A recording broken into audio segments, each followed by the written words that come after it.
Are we? Here we are. On picture. Not quite. Okay. It's still not doing. There we go. We're live. We're live. Hey, everybody.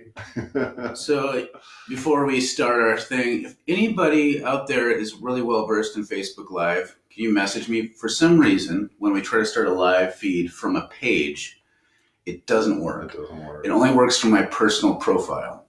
And this is irritating because this isn't just my personal show. This is done by, it's a collaboration of two organizations. So anybody who can help me out with that, Mark Zuckerberg, if you're watching, it's time. I'm calling you my favorite now. All right. So for those that haven't watched this before or don't know who I am, I'm Mark Van Steenwyk. I'm the director of the Center for Prophetic Imagination, which we explore that intersection between contemplation and resistance, or mysticism and radical politics, that kind of delicious soup. Yeah, and I'm Daniel Wolpert, and I direct the Minnesota Institute of Contemplation and Healing, or MICA. And we do a lot of similar sort of work, the intersection of spiritual life and leadership, healing, and the arts. And I thought this was an appropriate t-shirt for today. I'm not dead yet. I'm not dead yet. Yet, right? I'm going to share this link of the feed to those different places if you want to like kind of set us up. Okay, great. Yeah, so when we thought about doing this last week and getting going on this, we talked about the fact that we were going to share different issues and perspectives that the coronavirus pandemic seems to be revealing, unveiling, bringing up. And so last week we had our first two sessions. We talked about mental health and just kind of the baseline of like, where are we at? And then on Friday, we began to talk about this general category of unveiling, right? That this is sort of an apocalyptic moment. And we talked a lot about some of the political issues that seem to be unveiling. And one of the things in our kind of pre-setup this morning that Mark and I talked about is that what we'd like to do is flip back and forth between general subject matters. So today we thought we would delve a little bit into some of the faith issues that seem to be coming up. We also talked about that, at some point we might have more of a kind of comedy or light sort of approach to this. Not quite sure what that would be, but anyway, we may be able to think of something. So today we're going to dive into the faith things. Obviously, we're seeing a lot of discussions about this relative to faith issues, to God issues, all kinds of responses from the church and churches ranging quite widely. Mm-hmm. And and then welcome to everybody. See, we've got a number of folks commenting already. It's mostly kind of like, hey, how's it going? What's going on? Jonathan shared a link, which I'll look at later. Facebook Help Center. Oh, great. Yes, Center. Jonathan, you're the tech guy. Help us. I'm skeptical of Facebook Help Center articles. Yeah, a lot of them aren't helpful. But yeah, so I mean, the way I only listened to half of what you said because I was doing this, so I apologize. It shows I'm not good at multitasking. But yeah, there's a few different angles to this. There's the way that people's weird faith responses are strange, but there's also I'm just curious about different ways people approach spirituality and theology, how it's coming out now, and then also what is this doing to it? After 9/11 happened, there was all sorts of theological books written about theology after 9/11, because for Americans, it was this big moment, a defining moment. And so there's a lot of reflection that came out of that. And so I'm assuming that'll happen here too.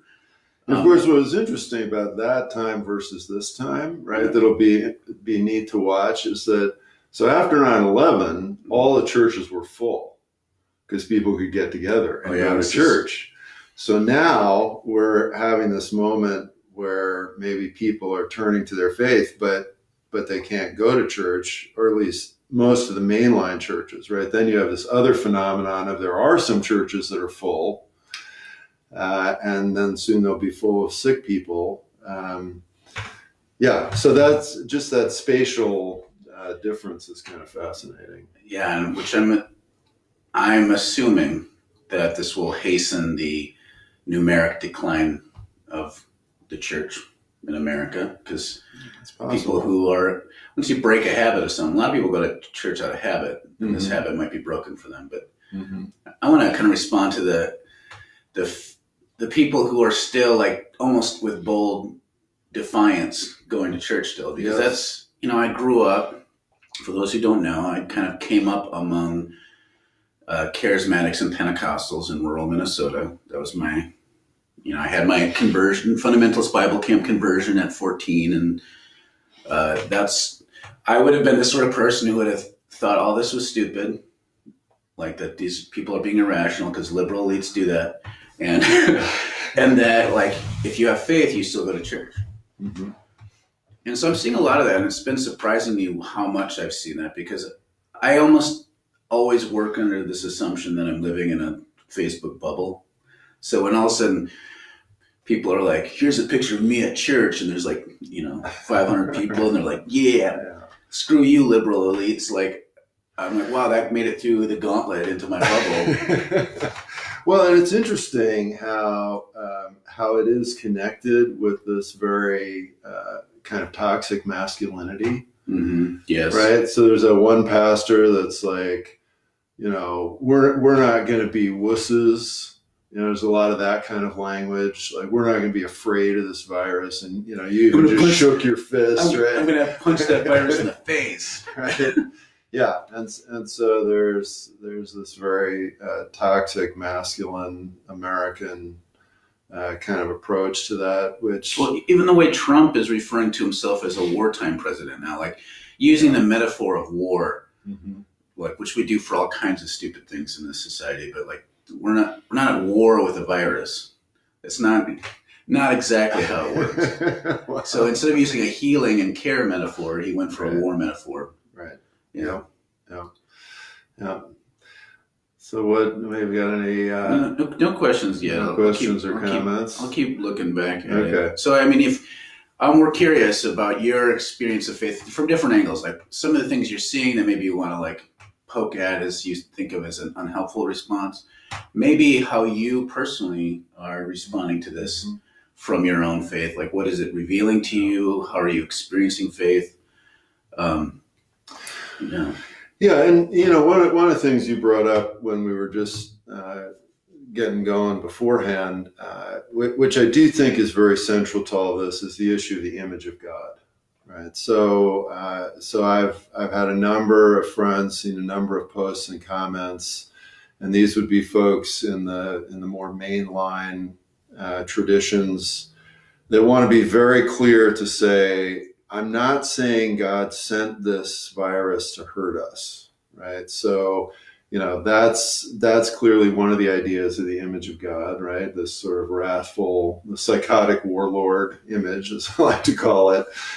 So God is sending this virus to punish us. And of course, we've already seen a bunch of that. This is a punishment for homosexuality. That's the favorite one. I think every virus has been a punishment for homosexuality. And then you've got the other image where it's like, no, God doesn't send things to hurt us. God uses or works through difficult things to either maybe teach us something or help us or reorient us. So that issue of what is our image of God relative to God's actions and temperament is a really important one.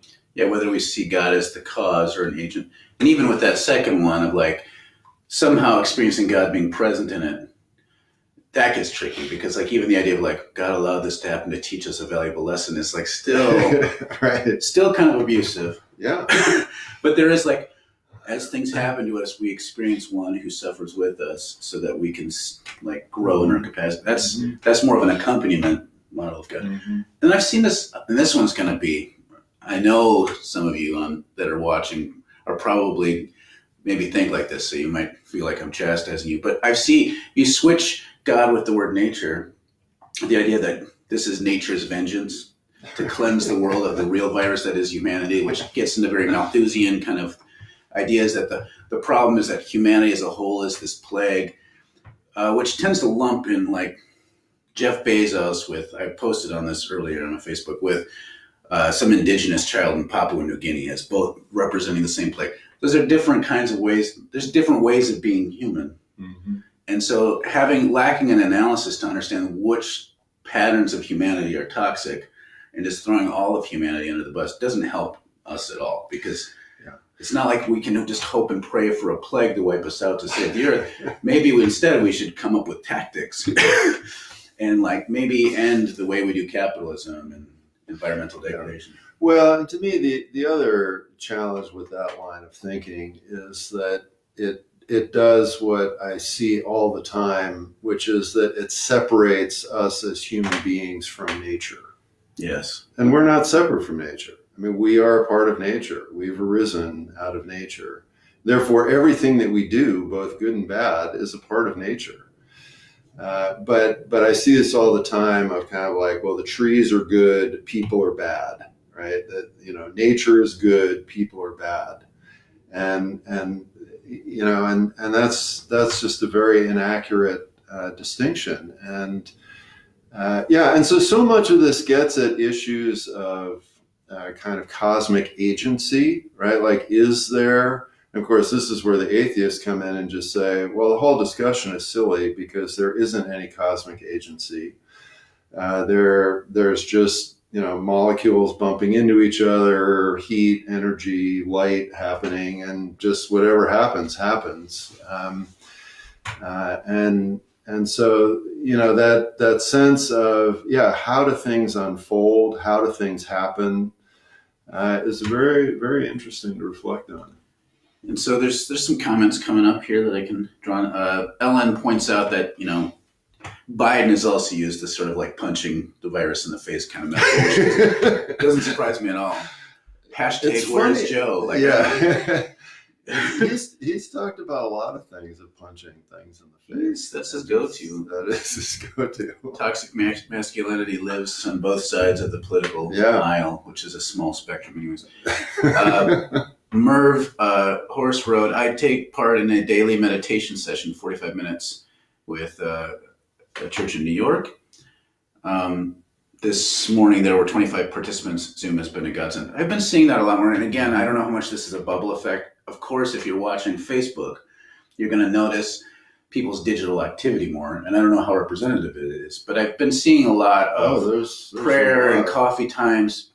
I don't know what percentage of the population as a whole is engaging it, but I'm definitely seeing more of this than I used to. Like all kinds of things. Like I was talking to Dan earlier about this, how it's strange watching like Stephen Colbert from like his balcony with a webcam that's crappier than ours trying to do a show, or Patrick Stewart reading Shakespeare. Like there's a lot of these sorts of homey, quiet things, which we might not think of those as spiritual, but to me there's a spirituality to Patrick Stewart reading Shakespeare to like a loving grandfather. I mean, I've seen a ton of that, and I feel like people are very hungry for that. I mean, I think I mentioned to you the other day that, you know, I've never had the experience of so many people jumping on Facebook posts, wanting to have conversation, wanting to engage, you know, and obviously, I mean, people are cooped up inside, right? And so, I do feel like, you know, people talk about what are the effects of this going to be. And I certainly do think one of the effects of this, not necessarily people are going to want to keep doing this as much, but I think people understanding that, oh, this is possible. Like this kind of prayer, digital community, reflection time, solidarity is possible. And I mean, I think that's great. Deborah points out, your spouse, some of the men you are describing might also have physical characteristics that make them at higher risk for the complications of COVID. That might also change the theology that God is punishing us for something. Yeah, absolutely. Ellen writes that the lectionary yesterday was John 9, where Jesus healed a man born blind, where Jesus disavowed sickness being a punishment from God. Yeah, this idea of, I've been thankfully ignorant of people posting a lot of that, but that's out there. Oh, I've seen a lot of it. Yeah, I've been just like going out of my way to avoid that, because a few things piss me off more than when people use their religion as a way to justify suffering. Well, and again, it's, this very much is a theme across a lot of religious traditions as an ancient explanation for sickness and suffering. And even within, what we're calling now indigenous traditions, which, the Hebrew Bible to me is an indigenous tradition in a lot of ways. There is this feeling that sickness is about imbalance, or it's about sin, or some kind of problem. And so, I think that that's a very deep-seated thing. And you can even see this in some ways in the way we talk about sickness from a non-theological point of view, right? So people will say, and, you've certainly talked a lot about this, like, well, you eat too much and you don't do X, Y, or Z, you're going to get sick, right? And so, it's tricky because there is a cause and effect in some ways.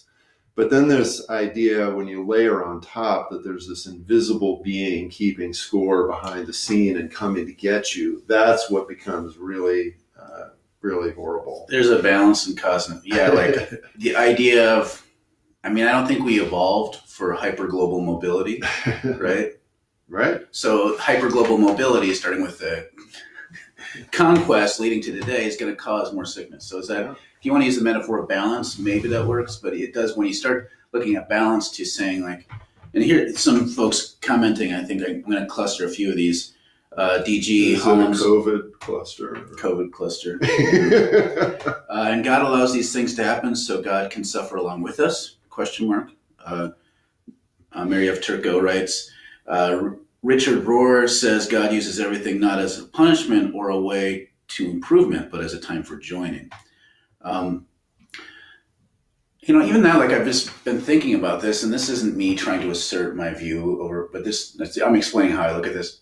Even the language of God using, I'm realizing more and more that my spirituality, it tends to be apophatic, which I don't want to get into too much, but like this idea that God is mystery, and that you kind of, for me, my faith is primarily about like letting go of things that are not God, and not really trying to really spend a lot of time analyzing the agency of God and figuring out what God's plan is or use. Like that sort of, to me, that means that I tend to practically have a weak view of God, where that my faith has found that God is present in the midst of it, and not doing much orchestration at all. Other people tend to have a very authoritarian view of God, even very progressive people, where they see God as like the grand architect of all of reality, and that it's just, if we could see things from God's perspective, we'll realize it all works out great. Which, I don't have any real, I don't want to argue against that point. It's just not how I experience God. But like these sorts of things about even trying to understand like how God uses or God is present, it gets really complicated quick. Yeah, well, and again, to me, it's this issue of agency. One of the things that I very much resonate as you're talking about this as a student of the spiritual life is that, what does it mean if we let go completely of the idea that God is an actor the way we think of action? Right? Because again, anytime you go down that road, it becomes highly problematic. If you say that God can act to do X and not do Y, the obvious thing that, and again, every atheist realizes this, right, and is constantly joking about. So why doesn't God just stop the virus? This whole thing of like, oh, well, God can do stuff, but God then also suffers with us. Well, why? Why doesn't God just stop that? So to me, and as you said, your experience of the divine, and this is my experience more and more, is that, loving presence does not necessarily imply the ability to act. So what if we let go of God as actor altogether? then that sort of short circuits a lot of these conundrums. Well, I mean, this opens up all kinds of things. I'm going to get to some of these. Get to some of these. And just so everyone knows, my sense is there's at least there might be up to a 30-second lag. I've noticed when I'm watching the feed versus what we're actually doing now. So we're doing our best to read through this. So we're all in a time warp together. We're in a time warp together. DG mentions about he'd love for us to discuss how this virus is showing the true colors of capitalism. We did that a little bit last week, and we'll definitely get into more about this. Those who didn't tune in from the beginning, we're going to try to go bop from spirituality to politics to different themes, kind of all around this, and not and then if you haven't seen it, so we've created a page for this called Transmission on Facebook, where we're going to be archiving all the videos. And on Friday we talked a lot about that, and we'll definitely talk more what this is revealing about capitalism. I'd say the summary of that is basically capitalism doesn't care about taking care of people. No, our system isn't designed to care for people, right. And so that's why it's breaking down, because there's no sense of common good built into capitalism. No. And also, just to throw this out there too, we are going to, hopefully this week we'll do our first interview, which will be pre-recorded, and then we'll post it as a live party. We'll see how that goes. We're going to take that as it comes. DG also writes that he's holding morning, midday, and evening prayers live on Facebook. He provides a link in the comments. Great. Cool. How he's attempting to provide recentering and refocus from his personal prayer life with this new community that is starting. I know DG, you've been working on that for a while. For those who do know him, DG's a great guy, and if he's not some weirdo, so go check that out. Go check that out. It's worth your time. And I know there's other people doing regular prayers, and I'm thinking about whether or not it might be useful to do that too. Even if he is a weirdo, you're online, so you're far apart from him. Yeah, so you can always it's okay. You can always disconnect and run. Colin writes, in combination with an attempt to meditate with scriptures of liberation. That's good. Mm-hmm. I'm doing my best to keep my focus on the necessary emancipated world after this. Now that's a whole other interesting conversation topic. What is emerging from this? Mm-hmm. After this, and learning about radical orgs to stay plugged into going forward. I'm keeping this Mark Fisher quote in mind all the time. Quote, the long, dark night of the end of history has to be grasped as an enormous opportunity. The very oppressive pervasiveness of capitalist realism means that even glimmers of alternative political and economic possibilities can have a disproportionately great effect. The tiniest event can tear a hole in the gray curtain of reaction, which has marked the horizons of possibility under capitalist realism. From a situation in which nothing can happen, suddenly anything is possible again. Yeah. Well, and I do think, and I wrote about this yesterday on my Facebook page, I do think that one of the things that this has unveiled is the lie of we can't do a lot of big things. Right. So we've been hearing this for months now, right? In the Democratic political campaign. The problem with Bernie is that these are too big things and we can't do them, right? We can't do healthcare. We can't change stuff. We're changing our entire society in 3 weeks. So we now know, thanks to the virus, that you can make big changes, right? You can make big changes. You just have to be motivated. And I do think that in terms of God and the notion of liberation, right? That is in many ways a way of reading what Jesus does for people. He comes and he says, no, you know what? Liberation is possible right now, right? The kingdom of God is here right now. You were a leper, you're an outcast, now you're not. And so, I think that one thing to me that we can take away from this is that actually the realm of possibility is always far bigger than we think that it is. So a bunch of more comments. Ellen writes that John 9:3 is the can of worms in yesterday's lectionary. Quote, that God's works might shine forth in this individual. We've alluded to that. That is, Yeah, I'm just going to lump a couple of these comments in together. Murph says, but at the core, God was an actor in creating the universe. Meanwhile, Deborah Asbury says, I love this, to let go of the divine as an actor. And then Colin writes, isn't entirely letting go of God as an actor just becoming a deist? I think there's a lot of stuff there, and this is like, oh wow, we could spend an hour. Well, we'll come back to it. We'll come back to it, Yeah. but I do want to say, like, it's not that I don't think maybe God is an actor. Like, to me, I think we assume we know what it means when we say God is a creator, Right. or God has agency, and suddenly. And somehow, historically, that's ended up with a God who's somewhat of an architect, who's a bit static and mechanistic. Well, we just project our idea of what acting means. Of what God. And then whatever we think of as authority, we think of the biggest version of that. Right. That's God. And so to me, it's, okay, is God an actor? Well, God is present. We can talk about presence and try to assume that presence is more mysterious than it is knowable. That's my starting point. But then also, what does it look like for Jesus? I mean, this is the whole Christian thing. What does it look like for Jesus to create? It's not very mechanistic and determinative. It's invitational, and it centers on possibility of opening up possibilities for people to walk through, creating moments of freedom. Right. I mean, when Jesus was here, he didn't create anything.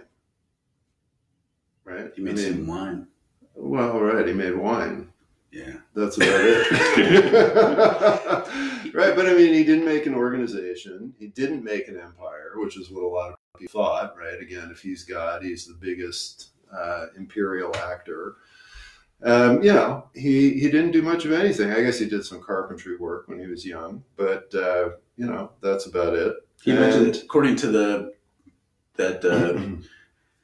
Mel Gibson Jesus movie, The Passion of the Christ, he invented the chair. He invented the chair. Yeah. Okay. Well, that was good. Yeah. But so as you said, the action though that he did was to create these open moments, and those, in that quote that you read is about that, right? So these open moments actually then allow for some kind of creativity and something new to happen.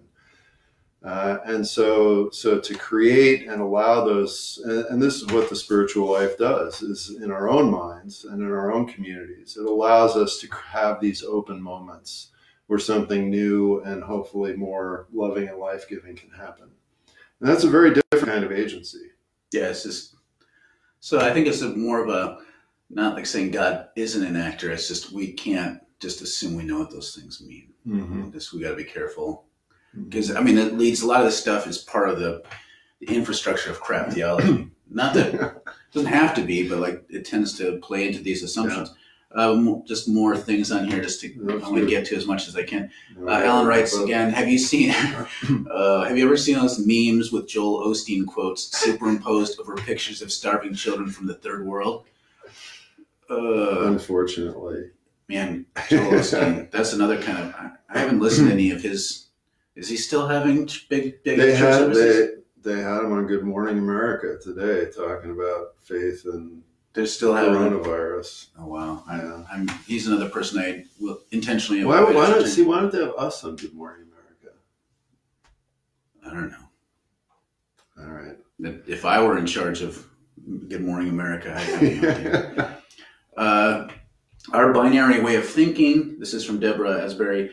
Our binary way of thinking precludes us understanding how the universe came into being, not as an act, but as an event of love and beauty and mystery. Yeah, I like that. Nice. Kathleen, I don't see God as an actor, but as a source of spiritual strength that we can tap into. Okay. Yeah. Catherine, parent, the why feels a lot less important to me as a theological, I don't know what the next word is. Maybe it's, because it feels like part of the same why as all the other suffering, epidemics, human-made disasters, colonialism. Question as a theological question. Facing death, why feels much less important to me than being present and being with others. Yeah. I desperately don't want people to die, but I am also feeling comforted in my relative powerlessness by theologies of liberation and lament that move beyond expecting God or each other to have some easy fix for suffering. Yeah, that's Catherine is chair of the CPI board. Yeah. So, So, all right. Well, you have one more? And I think our time's There's up. two more comments I can read here. What if all God proper ever created was order out of chaos in the first place? That's a good question. Catherine writes again, this will be the last thing we read and then we'll close out here. I've never liked the Christian idea of clouds and harps heaven, but the idea that we are all part of God and each other and have meaning and presence far beyond what humans judge or assign to each other means a lot to me. Yeah, beautiful. My takeaway from some of this is I've noticed when I was talking on Facebook the other day, and it dawned on me that political conversations, for me, they've always been very practical and important, and it's been a huge part of my life. Like I don't think of myself as a ivory tower academic type person, but I realized that there was a quality in which my reflections had much more weight. Like to me, talking about capitalism, what comes after capitalism, was a bit more of a fun speculation before. Now it's like, okay, if we don't do this right, these are the kind of scenarios that can shift us more quickly into fascism. So we have to think about it. And I think my theology is a little bit like that too. And for a lot of people in times like this, right? Mm-hmm. Where it's like, well, and it's hard because if you do, and I've seen this with a lot of people growing up who are evangelical in particular, they have this very sturdy kind of mechanistic view of God. And then when stuff like this happens, it just kind of cracks and falls apart, and they don't have any idea that there could be another way of looking at this. Yeah. And so my hope is, as people are kind of forcefully being unplugged from church gatherings, and they're entering in a time maybe of more quietude than they've had for a while, that we take this as an opportunity to think about what does a vibrant spirituality look like that is meaningful in a time like this, that actually helps us live better with each other. Yeah. And maybe evangelicalism, like you see articles all the time like evangelicalism is finally on decline. Like it's powerful. But maybe this will be a great moment where new ways of spirituality kind of flourish more. I don't know. Yeah. That's what I'm thinking. Well, and I think we've seen this even just in a short time with these comments and reflections, which have been really beautiful. And so thank you very much. Thanks for hanging out and for watching if you watch later. And so we'll be back tomorrow. Yeah, and this stuff, we're going to post this. This is live, but it's going to be available after the fact. I'll post it on my page here, on the transmission page where we're archiving things. And then people are still having conversation. That's good, and that'll keep happening. So we'll see you hopefully tomorrow. Peace. Bye. Thank you.